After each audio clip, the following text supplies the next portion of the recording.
ont une serpillière, c'est formidable, Thérèse. Je suis ravi, écoutez. Non, Pierre, c'est un gilet. Il y a des signatures, évidemment, qui vous poursuivent toute une vie. Alors,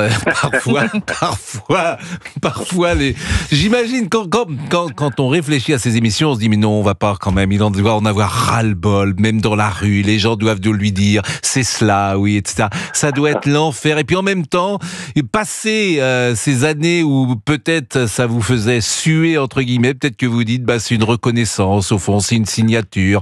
Bonjour Thierry Lhermitte. Bonjour Pascal Pro. Non, quand c'est fait avec gentillesse, il n'y a pas de mal. Hein. Je n'aime pas dire du mal des gens, mais bon. Bon. Comment allez-vous d'abord ? Pas trop mal. Excusez-moi, j'aurais dû être avec vous, mais un tournage nocturne m'a empêché. Voilà, donc je suis désolé, mais merci de me recevoir par téléphone. Voilà.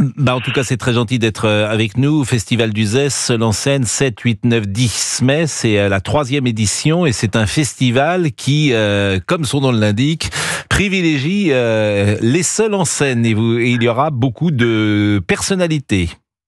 Oui, il y a Andrea Bescon, il y a Constance, il y a Nora Hamzaoui, on a commencé, il y a Colline Serrault, Alex Vizorek, Martine Leonardi, Manu Payet, Michel Jonas et moi-même. Et alors justement, dans la liste, alors il y a des humoristes, ça, c'est classique, mais par exemple, Colline Serrault, moi vraiment j'ai très envie d'écouter Colline Serrault, parce que je l'avais reçue d'ailleurs, elle a des choses formidables à dire, elle a une expérience, elle a une trajectoire, et j'imagine que ce ne sont pas simplement que des sketchs d'humour qu'elle va présenter. Non, alors Colline Serrault, c'est pas un spectacle, enfin c'est un spectacle, mais disons c'est pas un truc théâtral, c'est une masterclass, elle vient raconter un peu son expérience de vie, et puis du Théâtre du Soleil, j'imagine, évidemment. Il y a Michel Jonas également qui sera là le soir. Alors Michel Jonas, pour ceux qui le suivent en concert, il a déjà une part de one man, d'échange avec le public. Il parle beaucoup sur scène. Il ne fait pas que chanter. Et c'est toujours très drôle. Il est comédien aussi. Moi, je l'ai vu au théâtre. Donc là, il vient faire un spectacle piano-voix, voilà, avec il parle, il chante, voilà.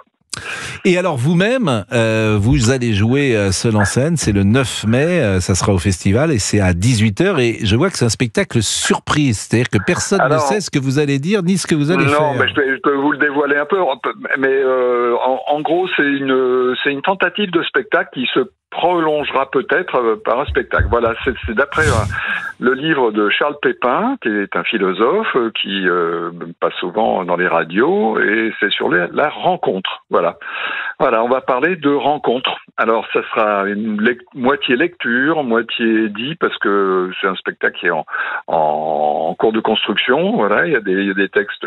C'est écrit par Charles Pépin, mais il y a des textes de Flaubert, d'Albert Cohen, de Victor Hugo, de Boris Cyrulnik, de Voltaire, et puis je raconte un peu ce qu'est pour moi la rencontre. Eh bien justement, la rencontre pour vous, quelles sont les rencontres qui vous ont le plus marqué? On va peut-être rester dans la vie professionnelle. La rencontre avec mes amis, du Splendide, puisqu'on s'est rencontré avec Gérard Jugnot, Michel Blanc, Christian Clavier et moi-même au lycée Pasteur, quand on avait à peu près entre 16 et 17 ans, et cette rencontre, elle a changé ma vie, évidemment, et je crois notre vie. Mais ce qui est drôle, et on se l'était dit lorsque vous êtes venu déjà à CNews, elle a peut-être plus changé votre vie que la leur, curieusement, parce que eux seraient devenus sans doute comédiens. Je ne sais pas comment ça se serait passé, mais eux seraient devenus comédiens. Mais vous, je suis pas sûr que vous seriez devenu comédien. Moi non plus, je ne sais même pas sûr que je serais devenu grand-chose, pour tout vous dire, si je ne l'avais pas rencontré. Parce que j'ai un peu, je l'ai déjà dit, mais j'ai l'impression que ma vie a commencé dans ma rencontre avec ces 4 garçons pleins d'avenir. Bon, en tout cas, dans les rencontres aussi, il y a une rencontre ou des rencontres qui vous ont marqué, c'est les rencontres avec les scientifiques, les rencontres avec le personnel médical, parce que c'est un de vos engagements, et ça paraît prendre une très grande place dans votre vie aujourd'hui. Oui, ça fait 20 ans que je suis parrain de la Fondation pour la recherche médicale, donc mes rencontres mensuelles avec des chercheurs et des chercheuses dans les laboratoires, ça nourrit ma vie. Honnêtement, je suis tellement content de tout d'un coup d'aller rencontrer des gens passionnants et puis d'apprendre des choses, ça me nourrit. Ouais.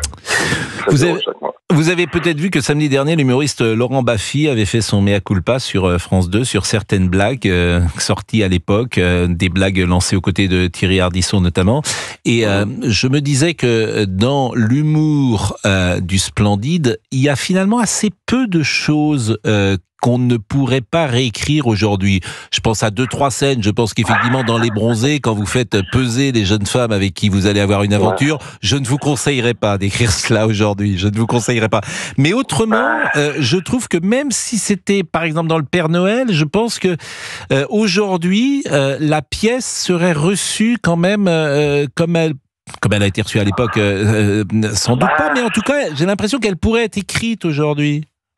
Qu'est-ce que ça serait toujours, est-ce que ça serait compris? Parce que le problème, c'est que on n'a pas de mauvais esprit, même dans Les Bronzés, il n'y a aucun mauvais esprit. Mais est-ce que les gens comprendraient que c'est au deuxième degré? Je n'en suis pas sûr, malheureusement. C'est pas les blagues, c'est comment elles sont comprises. Parce que des blagues de mauvais goût, des blagues racistes, des blagues d'un esprit pourri, ça sera toujours des mauvaises blagues ou des blagues racistes. Mais comment elles sont comprises, c'est ça le truc. L'hypersensibilité et puis la bêtise font que on comprend pas toujours. Voilà, c'est la vie. C'est vrai, je regardais votre filmographie et Bertrand Blier est mort il y a quelques jours et vous avez tourné La femme de mon pote et c'est pas un des films dont on parle le plus de Bertrand Blier. Il y avait une affiche prestigieuse, il y avait Coluche et il y avait Isabelle Huppert. J'ai pas revu, pour tout vous dire, ce film depuis très longtemps. Je sais pas si vous l'avez revu vous-même et je sais pas le regard que vous portez sur ce film. Je l'ai pas revu, pour tout vous dire, parce que vous savez, j'ai remplacé Patrick Devers qui devait faire ce rôle. Et moi, je comprenais pas très bien ce que je jouais. J'étais jeune, je comprenais pas très bien. Coluche, il n'était pas enthousiaste de faire ça et il comprenait pas très bien non plus. Il faut bien le dire. Ils se sont pas très bien entendus avec Bertrand Blier. J'ai un souvenir merveilleux du tournage à Courchevel. Je vais ski tous les jours, c'était formidable. Et le film n'a pas eu un grand succès. Et je crois à cause de ça, pour tout vous dire, parce que autant quand il faisait les valseuses, tous les films qu'il a fait, on va dire, et les gens étaient dedans à fond. Celui-là, entre Miss Coluche qui était pas dedans et moi qui comprenais pas ce que je jouais. Bon, vous avez un petit rôle dans Les Valseuses. Oui, vous c'est un des apparaissez. premiers. Oui, absolument. Il a fait jouer tous les jeunes acteurs de l'époque. Il a vu tous les jeunes acteurs pour faire le casting et il a pris à juste titre. Alors lui, par contre, Les Valseuses, je suis pas sûr qu'on puisse. Non, Les Valseuses, on oublie. On oublie Les Valseuses. Mais c'est vrai que votre filmographie, vous avez ce lien et c'est pour ça que vous ferez un seul en scène, parce que finalement, le plus important pour un comédien, c'est souvent le lien.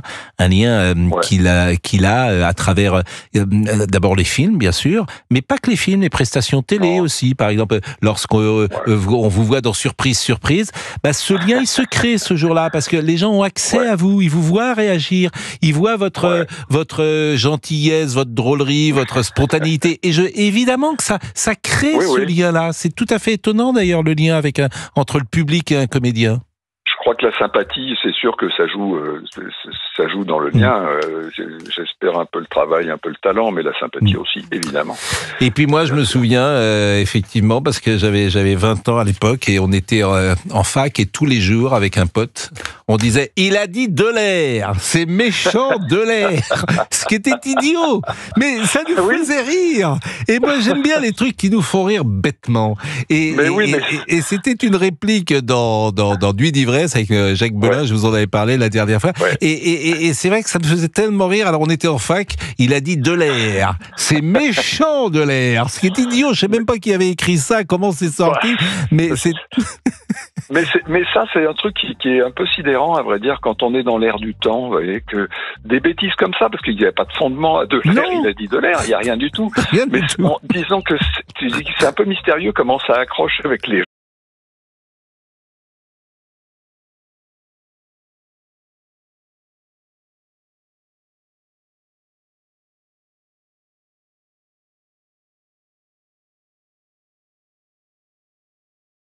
c'est plaisant et c'est assez inexplicable. Bah, il y a quelque chose de bon enfant parfois, et c'est vrai que ce cinéma-là, cette période-là, et puis cette troupe-là, bah, elle fait partie de la famille en tout cas. Les uns et les autres vivent la famille du Splendide comme un peu une part d'eux-mêmes. Bah, merci en tout cas, vraiment merci, c'est toujours un bonheur. Merci, c'est toujours un bonheur d'être avec vous, Thierry Lhermitte, et je rappelle le festival d'Uzès. Que dites-vous, Olivier Guénec? Il reste avec nous. On garde notre invité. Il reste avec nous. Très bien. Je pensais qu'il repartait. Non, il reste. Bon, scène culte évidemment du dîner de cons, mais on parle toujours de ces films cultes, Thierry Lhermitte, mais on peut aussi parler des films récents. J'ai vu en 2024 un film et une comédie N'avoue jamais d'un réalisateur qui s'appelle Yvan Calbeyrac, avec André Dussolier et Sabine Azéma. C'est une comédie qu'on peut recommander à tout le monde parce qu'elle est drôle, elle n'a d'autre intention que de divertir, de retrouver 3 comédiens que le public adore. Et c'est vrai que c'est important, ces comédiens, parce que vous avez tous beaucoup de talent, et c'est une comédie extrêmement réussie qui avait sans doute... c'est difficile, hein, les comédies aujourd'hui dans le cinéma français, et je pense que celle-ci avait plutôt bien marché. Ah oui, tu as été bien accueilli et je pense qu'elle est promise un beau succès dans ses diffusions télé. Parce que ça a bien accroché, ouais. Ouais, je regarde vraiment les chiffres du cinéma français, je regarde le chiffre des comédies, il y a des surprises, hein, parfois, avec des films qui coûtent cher, avec des acteurs de premier plan et qui terminent à moins de 200 000 entrées France, ce qui, généralement, n'est pas un succès. Mais ça arrive, il n'y a pas que les comédies, hein. C'est le lot du cinéma et de toutes les productions artistiques, hein. Ça accroche pas. Vous savez, faut pas se miner avec ça. Il y a surtout des échecs et quelques succès. Et puis vraiment, les gens, on est dans une consommation de supermarché, il y a tellement d'offres.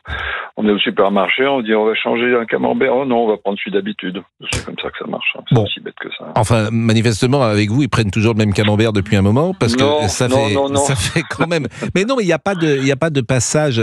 C'est tellement dur votre métier, d'avoir le public, mais aussi d'avoir les réalisateurs, etc. Il y a tellement, le manège il tourne, et puis parfois il y a des gens qui descendent du manège, et puis on les revoit pas.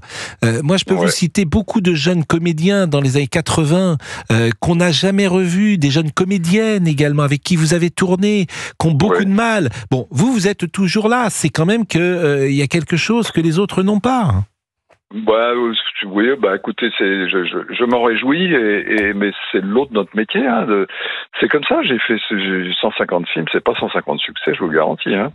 C'est la vie, voilà. Alors, Jacques est avec nous et il voulait peut-être échanger avec vous, Jacques qui habite le Jura. Bonjour, Jacques.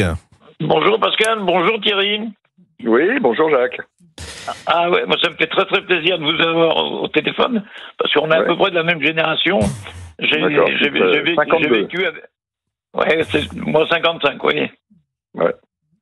Donc, et puis j'ai aimé vos films, alors comme vous dites, il n'y a pas eu que des succès, mais on ne retient que les succès, puis c'est ça qui compte. Mais vous faites partie du patrimoine français, vous êtes un mec bien, parce qu'en plus vous soutenez des causes que j'aime beaucoup, et qui sont très importantes pour la vie des autres, et ça j'aime beaucoup, sans en faire des tonnes. Vous faites beaucoup de choses et ça c'est bien. Vous faites partie des acteurs bien. Et moi il y a un film qui m'avait marqué, j'avais beaucoup aimé. Alors je me souviens plus si ça avait été un succès ou pas. C'était Un Indien dans la ville. J'avais beaucoup aimé ce film. Je sais pas si ça avait été un gros succès ou pas. Ah oui, ça a été un très gros succès, oui. D'accord. C'était énorme. Qu'est-ce que je m'étais marré dans ce film. Enfin, moi, chaque fois que je vous vois, je me marre parce que vous avez une tête qui me fait marrer. Même quand vous êtes sérieux, vous me faites marrer.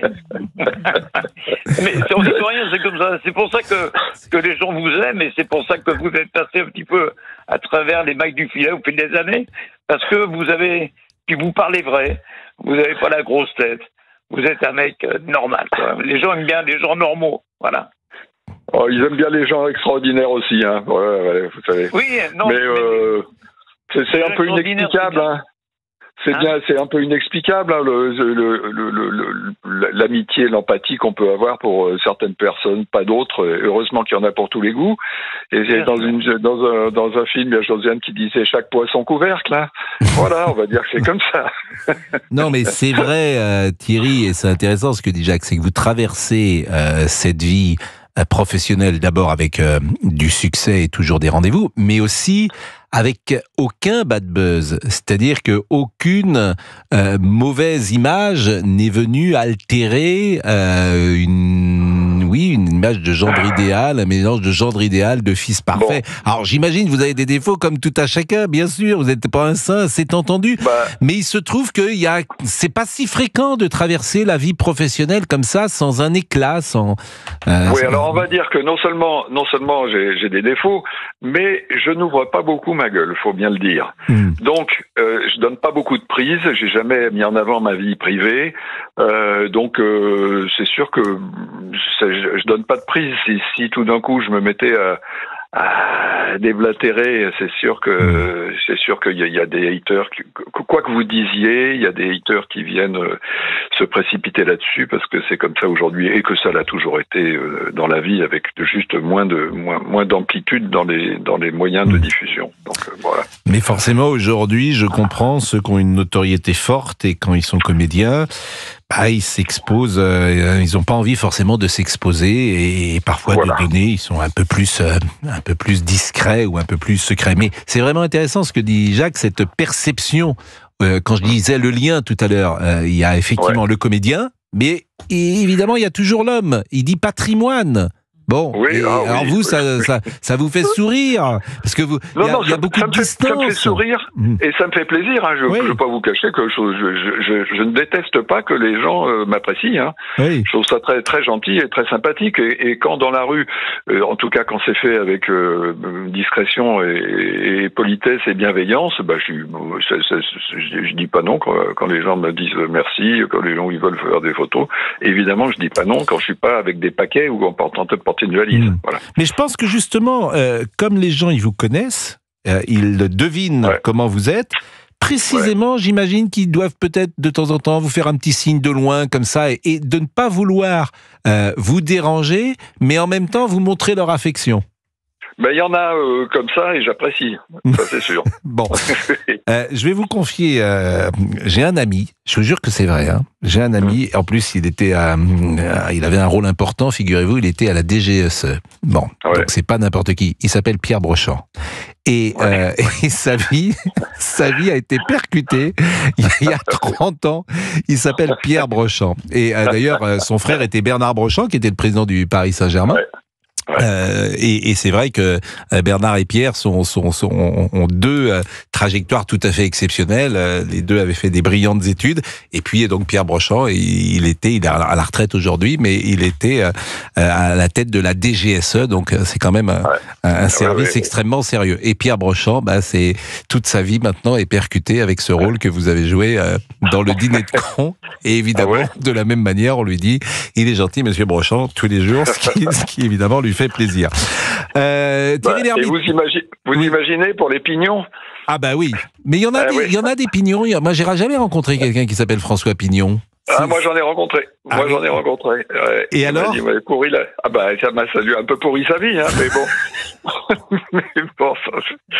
Il a rigolé.